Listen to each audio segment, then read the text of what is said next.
주제를 우리가 한마디로 무엇이라 말할 수 있을까요? 그것은 바로 복음이라 할 수 있습니다. 사랑하는 여러분, 복음이란 무엇입니까? 교회 안에서 주로 많이 쓰여지는 단어 중에 하나인 이 복음, 여러분은 어떻게 정의하시고 남들에게 말하십니까?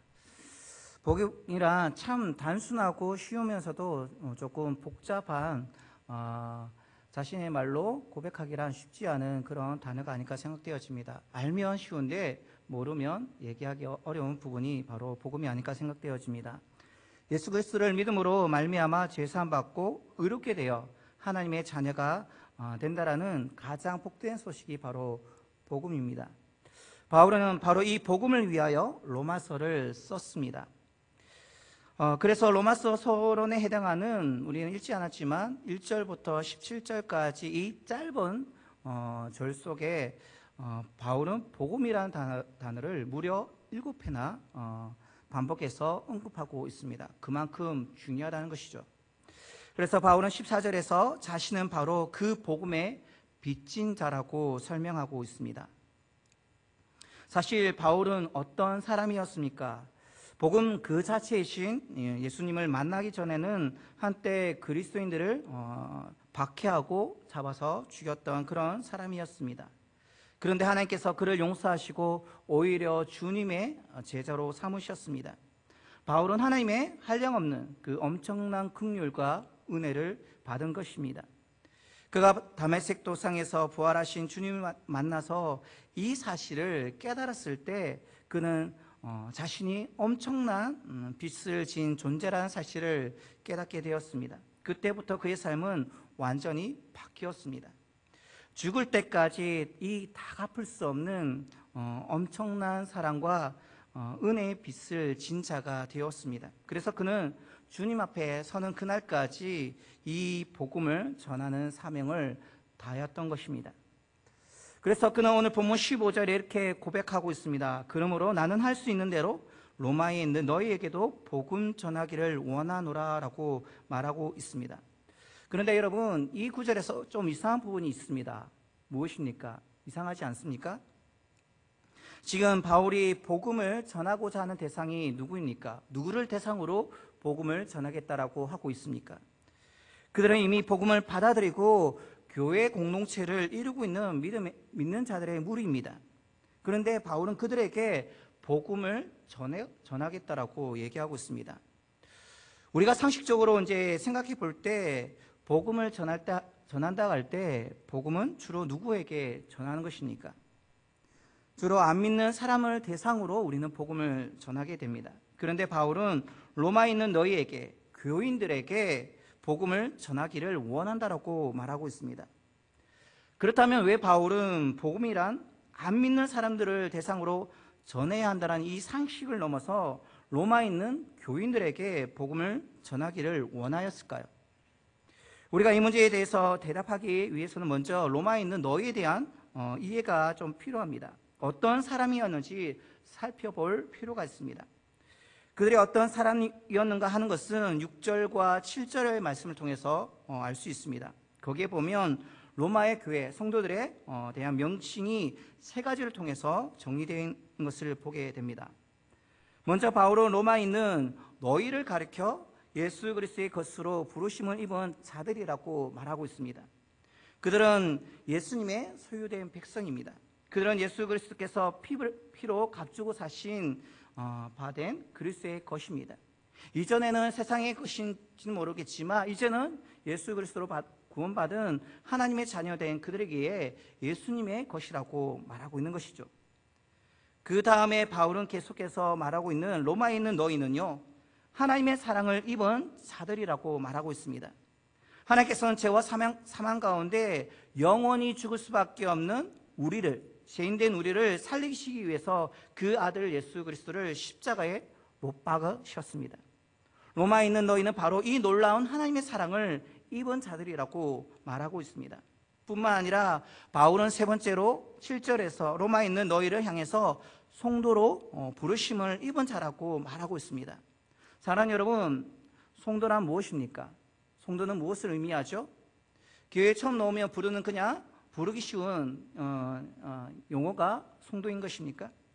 성도라는 말은 거룩한 자를 의미합니다. 원래 거룩이라는 말은 구별되다라는 뜻입니다. 그러므로 성도라는 말은 그들이 도덕적으로 거룩한 사람이라는 말이라기보다는 많은 사람들 가운데, 세상 사람들 가운데 하나님께서 택하여 하나님의 자녀로, 백성으로 구별하셨다는 의미를 가지고 있습니다. 이렇게 로마에 있는 그리스도인들을 세 가지 신분을 가진 자들, 즉 예수 그리스도의 것이요 하나님의 사랑을 받은 자들, 그리고 성도로 부르심을 입은 자들이라고 얘기하고 있습니다. 그리고 이 세 가지는 이 로마에 있는 성도를 향해서 부르는 지칭일 뿐만 아니라 또한 우리 모든 그리스도인들이 가져야 하는 신분 의식이기도 합니다. 이제 우리는 처음 질문으로 돌아가 보겠습니다. 그렇다면 왜 바울은 이렇게 예수 그리스도의 것이요 하나님의 사랑을 받는 자요 또 성도로 부르심을 입은 자들인 로마의 교인들을 향하여서 복음을 전하겠다고 하는 것입니까? 더군다나 오늘 본문 8절에 의하면 로마 교인들의 믿음은 온 세상에 자기들 안에서의 어떤 믿음의 그룹으로서 머물러 있는 것이 아니라 그들의 믿음이 온 세상에 전파되었다라고 말씀하고 있습니다. 즉 로마 교회의 성도들의 믿음이 여러 지역에 소문이 날 정도라고 말하고 있습니다. 로마 교회는 믿음이 있는 교회였습니다. 또 바울은 로마서 16장 19절 보시면 너의 순종함이 모든 사람에게 들리는지다. 그러므로 내가 너희를 인하여 기뻐한다라고 말씀하고 있습니다. 이 말씀에 의하면 로마 교인들의 성도들의 성도들은 믿음이 있을 뿐만 아니라 순종도, 그 말씀에 대한 순종도 있는 그러한 성도들이었다는 것입니다. 그리고 그 믿음 안에서 순종은 남들에게 세상을 향해서 소문이 날 정도로 그러한 믿음의 순종을 가진 성도들이었습니다. 그렇다면 바울은 이런 성도들을 향해서 복음을 전하고자 했던 이유가 우리는 더더욱 궁금해집니다. 이상하지 않습니까? 이처럼 믿음이 좋고 신앙생활 잘하고 있는 정말 모범이 되어지는 그들을 향해서 왜 복음을 전하고 싶어 했는지 참 의아해하지 않을 수가 없습니다. 바울은 얼마나 그들에게 복음을 전하고 싶어 했는지 10절에 잘 나타나고 있습니다. 어떻게 하든지 이제 하나님 뜻 안에서 너희에게로 나아갈 좋은 길 얻기를 구하노라. 또 11절에 보시면 내가 너희 보기를 간절히 원한다라고 말씀하고 있습니다. 또한 이처럼 바울은 그들이 너무 보고 싶어하는 심정을 전하고 있는데 또 13절에 보시면 내가 여러 번 너희에게 가고자 한 것을 너희가 모르기 원하지 않는다라고 얘기하고 있습니다. 또 15절에 보시면 할 수 있는 대로 다시 말한다면 무슨 수를 써더라도 로마에 있는 성도에게로 달려가서 복음을 전하고 싶은 자신의 심정, 바울의 심경을 보여주고 있는 것입니다. 그렇다면 우리는 바울이 이렇게 로마에 가서 복음을 전하고자 했던 모습 속에서 분명히 무슨 이유가 있을 것이라는 결론을 내릴 수가 있습니다. 그것이 무엇이겠습니까? 사랑하는 여러분, 복음은 하나님을 알지 못하는 세상 사람들에게만 필요한 것이 아니라 이미 하나님을 믿고 있는 우리 모두에게, 그리스도인들에게도 여전히 필요하다는 사실입니다. 왜 그렇습니까? 우리가 이에 대해서 대답하려면 잠시 로마 교회에 대해서 좀 알아볼 필요가 있습니다. 바울이 고린도에서 이 서신을 쓰고 있을 당시에 로마 교회는 약 20년에서 25년이라는 역사와 전통을 가진 교회였습니다. 따라서 벌써 로마 교회 안에는 믿음의 순수성, 처음 믿었던 그 첫사랑의 열정을 잃어버리는 사람들이 나타나기 시작했던 그런 시기였습니다. 이것이 바로 그들이 복음을 다시 들어야 하는 이유일 것입니다.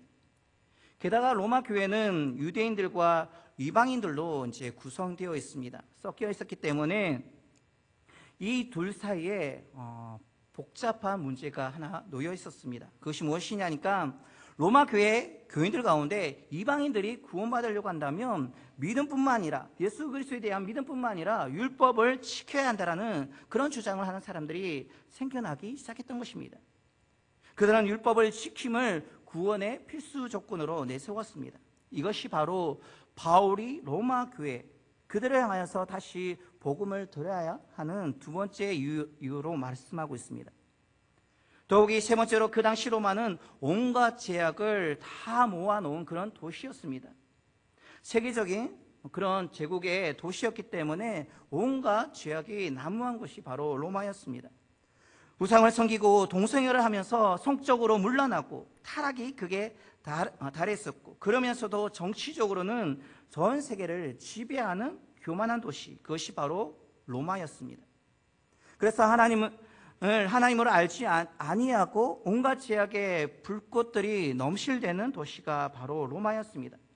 이렇게 로마는 모든 죄악을 다 모아놓은 듯한 죄악의 진열장과 같은 도시였습니다. 그러므로 그곳에 세워진 로마 교회는 이런 어떤 상황 속에서, 이런 형편과 이런 어려움 속에서 유혹과 도전을 많이 받을 수밖에 없었던 것이죠.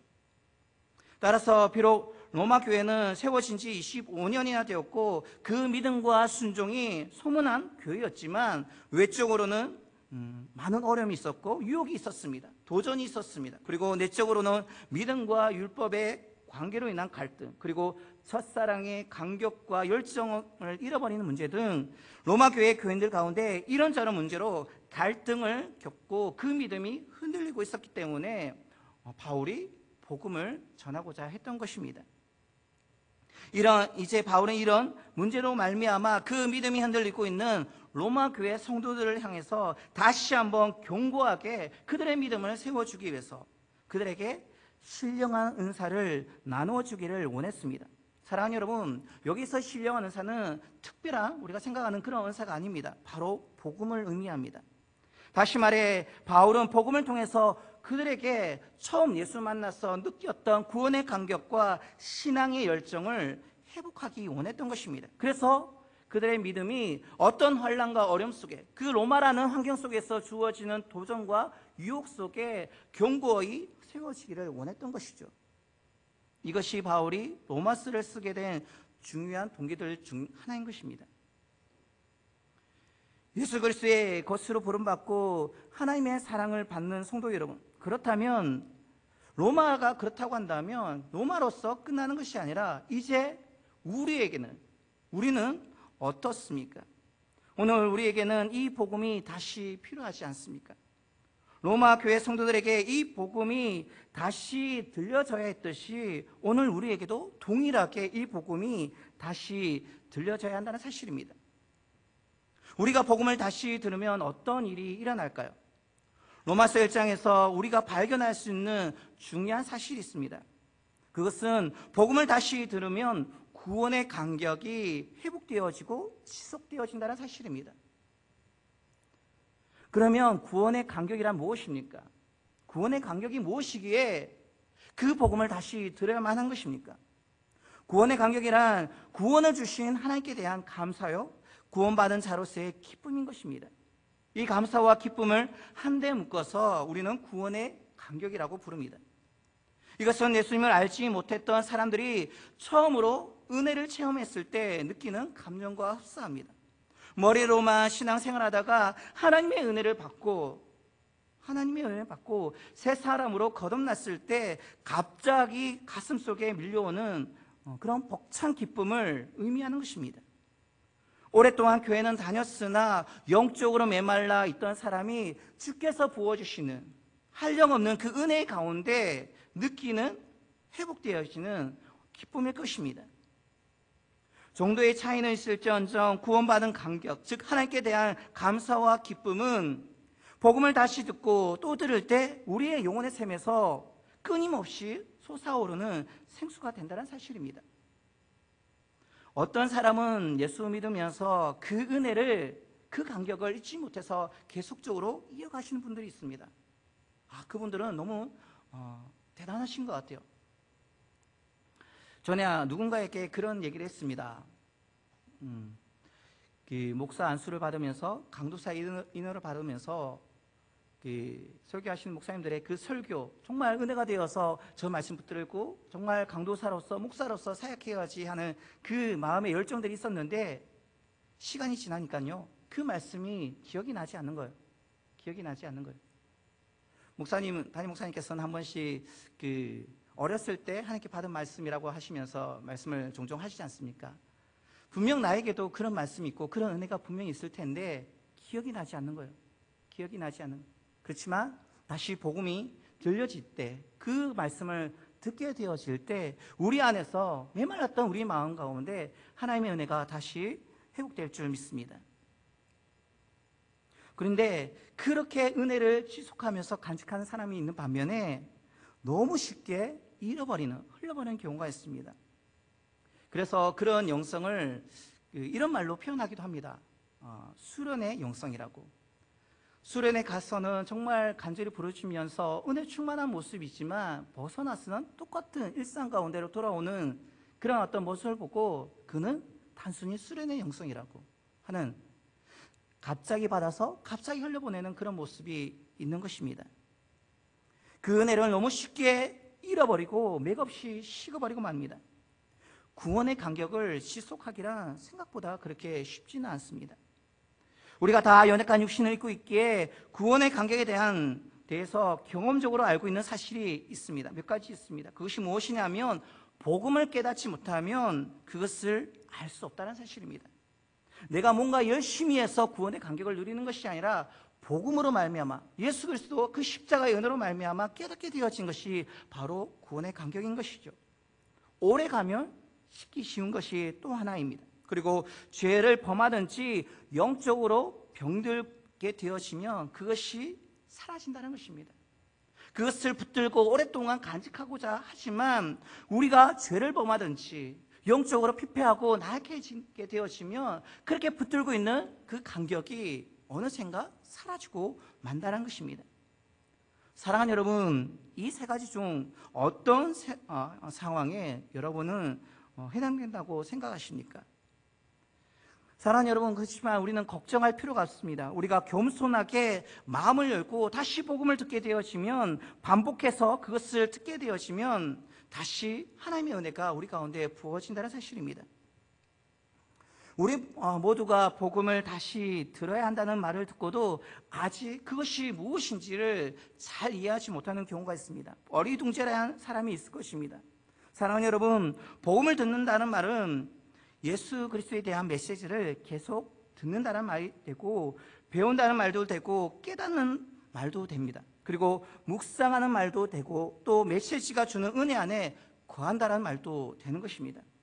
이런 다양한 방법, 한 가지 방법이 아니라 여러 다양한 방법을 통해서 예수 그리스도를 내 삶 가운데 항상 가까이 모시고 그분이 나를 위해 무엇을 하셨는지 생각만 하고 잊어버리는 것이 아니라 잊지 않으려고 하고 마음속에 깊이 담아 묵상의 삶, 그것에 대해서 감사하며 의지하며 살아가는 그 사람, 그리고 언제든지 예수님 십자가, 구원, 재산과 영생, 하나님 나라와 같은 그런 메시지를 들을 때마다 마음 문이 열리고 다시 은혜 가운데 거하는 그런 어떤 사람이 되는 것을 일컬어서 복음을 다시 듣는다라는 의미입니다.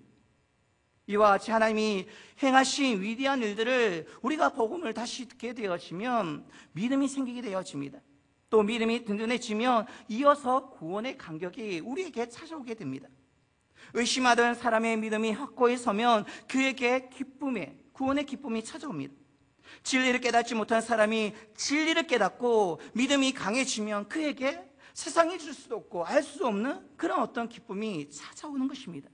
구원의 간격이 마음속에서 솟아오르는 것입니다. 제가 새가족부를 맡고 있습니다. 이전 사역지에서도 새가족부를 맡는 경우가 종종 있게 되어지는데, 새가주를 맡게 되는 상황에서 종종 좀 힘든 부분이 있습니다. 그것이 무엇이냐니까 이런저런 여러 가지 상황으로 이제 교회를 옮기시는 분들, 그분들의 어떤 사항들이 조금 힘든 경우가 있습니다. 그것이 무엇이냐니까 이전 교회에서 많은 교육을 통해서 직분을 받아서 어쩔 수 없는 상황 가운데 이사하게 돼서 새로운 교회를 찾게 되어지는데, 새로운 교회에 가더라도 무엇을 먼저 시작하죠? 새가족 교육을 4주를 받든지 5주를 먼저 받게 되어집니다.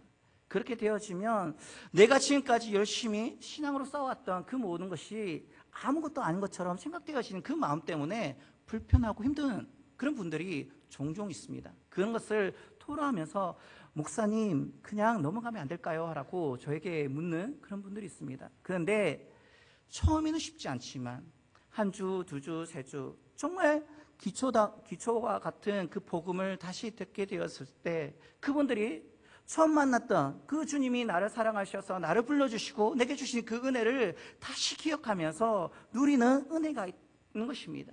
그 은혜를 누리면서 너무 감사하다고, 다시 내가 잊어버렸던, 내가 모든 것을 알고 있었다라고 생각했던 그 부분을 다시 경험을 통해서 다시 은혜를 누리게 되었다라고 고백하는 많은 분들을 경험하게 되어집니다. 사랑하는 여러분, 복음 너무나 쉬운 부분입니다. 이미 예수 그리스도를 구원받은 우리 모두에게는 그것이 진리이고 변치지 않는 우리의 신앙의 고백일 것입니다. 그렇기 때문에 다시 그것을 듣는다는 것은 나를 이상하게 생각하는 그런 부분이 될 수도 있겠습니다. 하지만 우리가 다시 복음으로 통해서 회복되어지는 그 부분이 필요한 연약한 인생임을 기억하시길 바랍니다.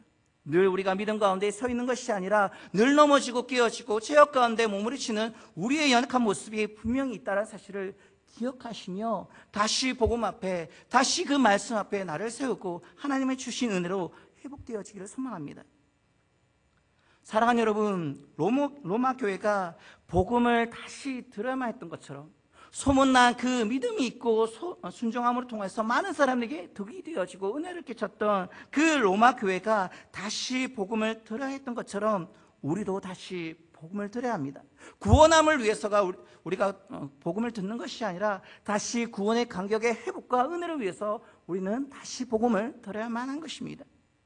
이를 위해서 항상 예수님을 생각해야만 하는 것입니다. 아니 목사님, 삶의 분주함과 여러 가지 문제로 항상 예수님을 생각하기가 쉽지 않습니다. 그것은 목사님이 생각하는 그런 단순한 생각일 뿐 실제적으로 세상 가운데 살아가는 우리 처지로서는 그렇게 살아가기가 쉽지 않습니다 라고 할 수 있습니다. 하지만 여러분, 그런 분주한 삶 가운데 예수님을 생각하기에 몸부림칠 때 하나님께서는 그 중심을 아신다는 사실입니다. 그렇게 예수님을 생각하는 것이, 그것이 복음을 듣는 것입니다. 자나깨나 예수님을 생각하십시오. 세상이 알 수도 없고 줄 수 없는 그 기쁨을 하나님께서 허락해 주실 것입니다. 날마다 예수님의 말씀과 그분이 우리에게 행하신, 나에게 행하신 일들을 마음 깊이 묵상해 보시기 바랍니다. 왜 나에게는 저 사람이 허락하신, 저 사람에게 주어진 은혜를 나에게는 허락하지 않는가? 아니, 여러분 잠잠히 생각해 보시기 바랍니다. 더 큰 은혜를 우리에게 주신 시간들이 있음을 우리가 다시 깨닫게 되어질 것입니다.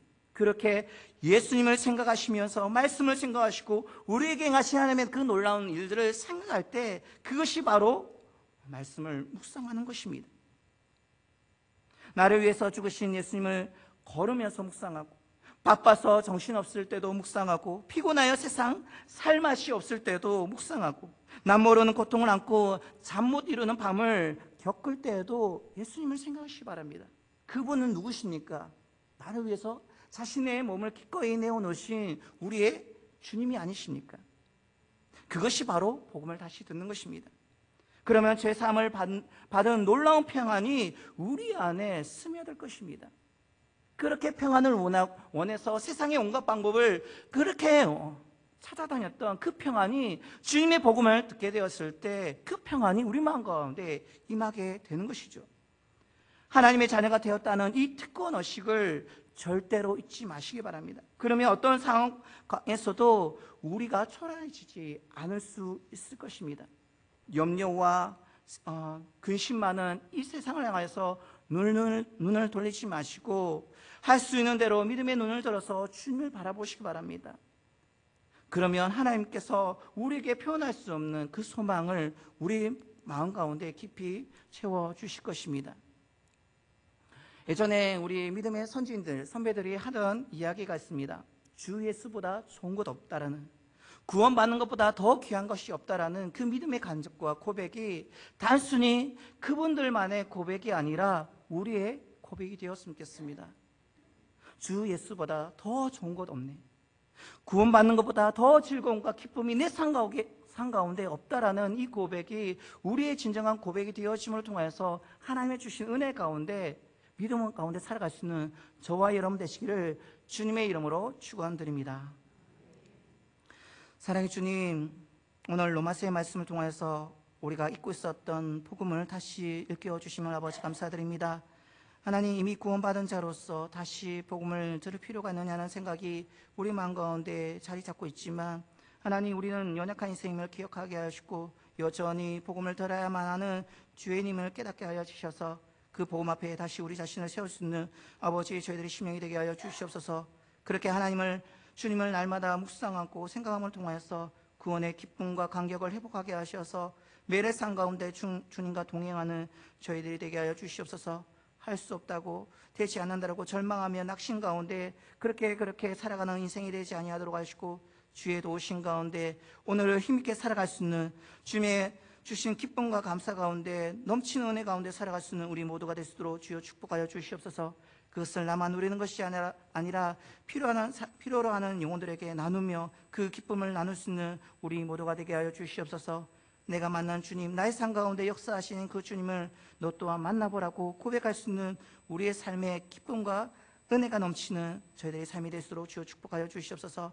한 주간 세상 가운데 나아갑니다. 하나님께서 세우신 그 삶의 현장 가운데 살아갈 때 많은 어려움과 문제 속에 낙심하고 절망하는 것이 아니라 구원의 기쁨과 감격을 잃어버린 삶을 살아가는 것이 아니라 복음 앞에 우리 자신을 다시 세우게 하시고 그 복음으로 통하여 주시는 은혜 가운데 승리하는 한 주간 되게 하셔서 다시 만날 때 그 하나님의 어떠한 일을 우리 가운데 행하셨는지를 고백하게 하시고 간증하게 하셔서 모든 영광 하나님께 올려드리게 하시고 우리에게는 기쁨과 감사가 흘러넘치는 우리의 삶이 될 수 있도록 주여 축복하여 주시옵소서.